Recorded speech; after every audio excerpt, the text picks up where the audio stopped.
ఏ మాత్రం దేవుణ్ణి విడిచిపెట్టి ఏది చేస్తానని చూడకండి. చాలా మంది రక్షణ ఎందుకు పొందావు, ఎందుకు ఇంకా బాప్తిసం తీసుకో, ఎందుకు దేవుడి కొరకు నిలబడడం అంటే పడిపోతానేమో, నా వలన అవ్వదేమో, నా వలన చేయలేనేమో, నాకు శక్తి చాలదేమో. నీ వలన ఏది కుదరదండి. నీ వలన అనుకుని దిగద్దు. రక్షించబడిన వారు ఎవరైనా వారి వలన అనుకుని దిగుంటే అడగండి, వారి వలన అయిందా అని. మన వలన కాదు, కానీ దేవుణ్ణి అడగాలి.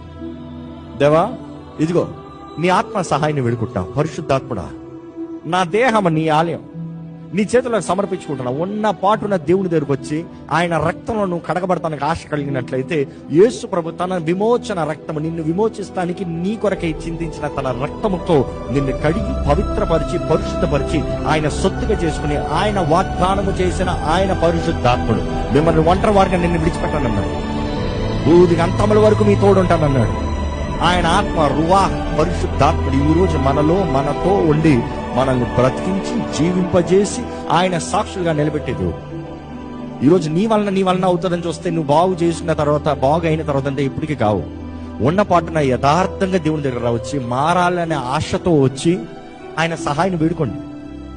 ఎంతకాలం దేవుడు లేకనా, ఇంకెంతకాలం దేవుని కోరకనా.